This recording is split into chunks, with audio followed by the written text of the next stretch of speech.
with Saraya calling out a report claiming she's been cleared and more. This is Wrestling Hub. My name is John, and you're watching the Wrestling Report for October 10th. Before we get into the rest of the video, make sure you subscribe to Wrestling Hub and turn on all notifications to stay up to date with everything in the world of pro wrestling. Also, don't forget to follow us on Instagram at Wrestling Hub Official and follow us on Twitter at Wrestling_Hub.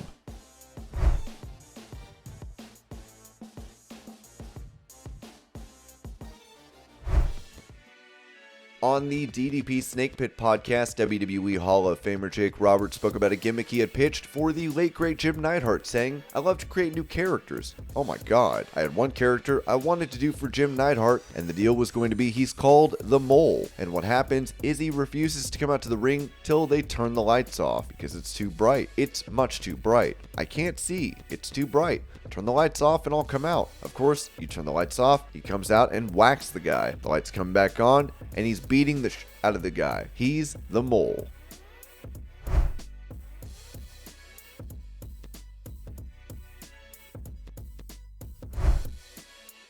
Speaking about Triple H being in charge of creative in WWE, Road Dogg noted on Superstar Crossover that stars are likely more comfortable under the game. "I do think there's already a feeling of creativity is alive again. A lot of times individual creativity was squelched due to the creative desires of the studio, I'll say, rather than the creative writing team. So it stifled a lot of individual creativity, but I believe the conversation should be had with all who are wrestlers or creative about wrestling going forward, about how we can make it the best. I feel like that conversation wasn't as welcomed under the last regime as it is under this regime, and I believe this regime just knows about collaboration." Well, look, I think a lot of people get invested in their NXT character, and I know this was not the question you asked, but I feel like that's where I went in my head. All these people come up and they change their name, they change the character, and I feel like it was a problematic from the get-go. I was also blessed to be the creative director of character development down there in NXT, so a lot of those guys, I help create the characters with their help. Of course, it's always a collaboration. Then they come up to the main roster and they get their name stripped and they go, "Whoa, I can't do that anymore." I think individually, it's a weight lifted off people's shoulders that they can sit there, look, they came up with this character because it was something they could sink their teeth into, and to have it stripped away when they come up to the main roster is gut-wrenching for them personally. I know that from just having conversations with several of them. It's going to feel really good. Several people, several talents are going to prosper because we're going back to old names. We're going to go back to old characters. You're going to see people get more comfortable with delivering their act because it's closer to who they are. I think that's where we'll be going in the future.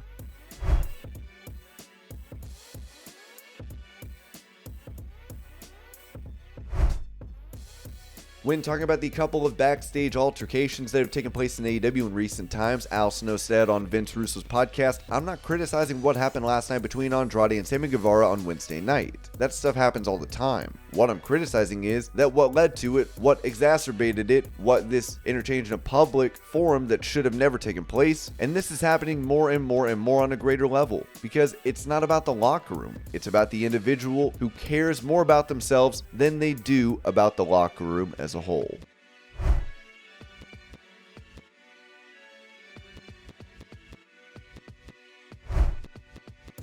On his 83 Weeks podcast, Eric Bischoff was asked about parallels between AEW and WCW when it comes to the backstage drama, as he said, "In some ways, of course, you've got talent who can be emotional at times. That's across the board. Some of the biggest names in the industry have been difficult to work with from time to time. Sometimes the emotions can be heightened to the point where they become problematic. It's happened in WWE. We saw Stone Cold Steve Austin walk out over creative differences. It certainly happened in WCW. I had my own issues with that. Tony has really dug himself in as the end-all, be-all of AEW. He's the CEO, head of creative, whatever 6 titles he has. I don't think he has delegated well. I think it would have served Tony much better early on to set the stage and create the culture. If Tony not only would have surrounded himself but delegated and trusted some of the more senior people around him early on, I think he would have quite possibly avoided some of this drama."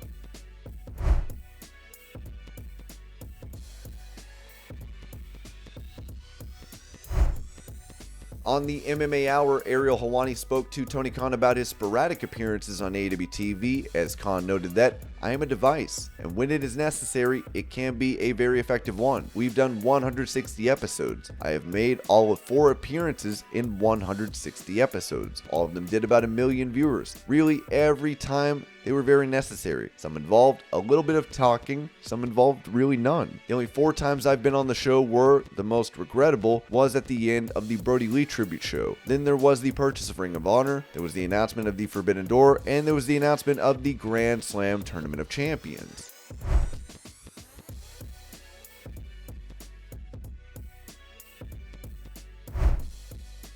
For an interview with the Ringer Wrestling Show, Karrion Kross spoke about the current undisputed champion Roman Reigns, comparing him to a WWE legend. I feel like everyone should want to be in the ring with Roman Reigns. For me, I hope nobody minds that I'm comparing him, but to me, he's our modern day Bruno. Like, what he's doing right now, in my opinion, is historic for our company's history. This art of storytelling, it's an amazing thing, and it's going very well. People are having fun. They're enjoying what they're watching. It's something different every week. I could go on and on. That's the guy that I'd want to be in the ring with.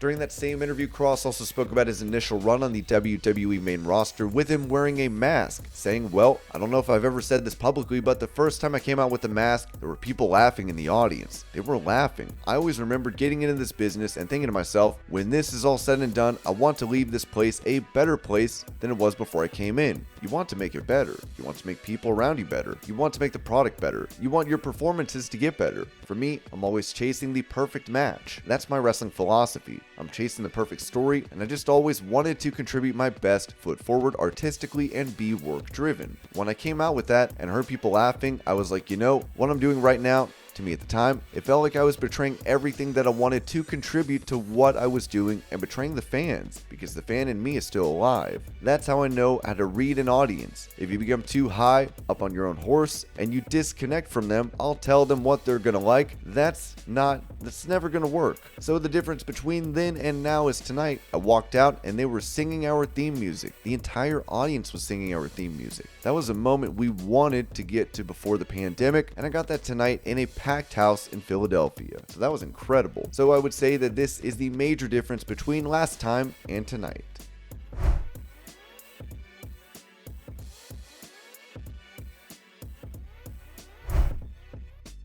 On the latest Tama's Island, New Japan star Tama Tonga noted that his brother Tanga Loa is going to be out of action after being pulled out of the Best of the Super Junior Finals. He's been injured, tore his MCL abs, he had surgery a couple months ago, so he'll be out for the rest of the year, but he's making progress. He isn't able to run yet, but he's able to walk and do some stuff. But just the running part is the hardest part right now. He's doing well, he's moving forward. Looking forward to having him come back.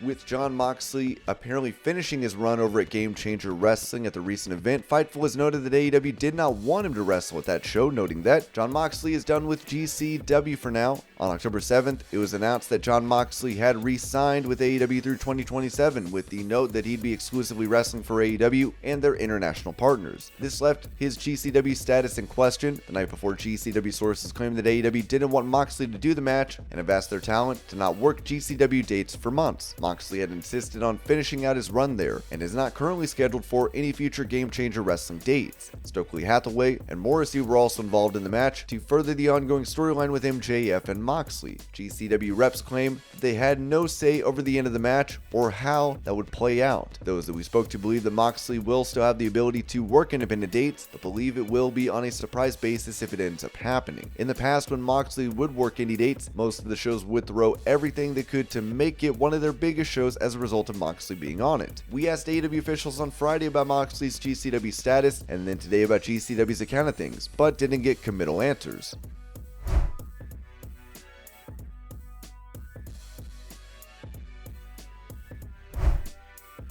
Also, according to Fightful, WWE has been planning Bray Wyatt's return since Vince McMahon retired as chairman and CEO. As if there was any doubt, Bray Wyatt's return worked out very well. WWE sources that we spoke with said that Wyatt's return was very well received, and that they were very happy with the buzz created in the weeks leading up to Extreme Rules with the QR codes and cryptic videos. Several WWE sources had been playing up Extreme Rules as a big night to media ahead of the weekend. As early as 1 week after Vince McMahon's retirement, members of the new WWE regime told Fightful they felt optimistic about Wyatt's return. A full month before Wyatt returned to WWE, one WWE source was completely convinced that Wyatt was back with WWE and heading back. Several that are usually in the know we kept out of the loop about the context of the White Rabbit videos until this past week. Some of the references had to be approved, but standard WWE creative were largely hands-off. It's worth noting that the returning Bray Wyatt has a very good relationship with WWE's new director of long-term creative, Rob Fee. Fee had even pitched a Fiend movie directly to Nick Khan last year before Wyatt's release.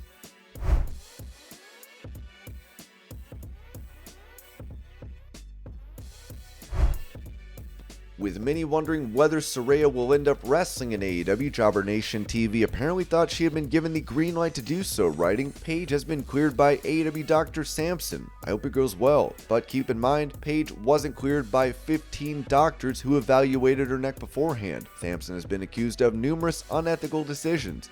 Just seems fishy to me. Not gonna lie, I'm scared for Paige. Just saying." Of course, Saraya would respond to this accusation, posting a picture of Jerry Lawler tweeting his support of Dr Sampson as she wrote, "I'll bite on this because, bro, you just straight up lying for clicks. 15 doctors? I learned something new about myself every day on here. Insane. Haha. Also, you're getting your doctors mixed up because Dr. Sampson saves lives."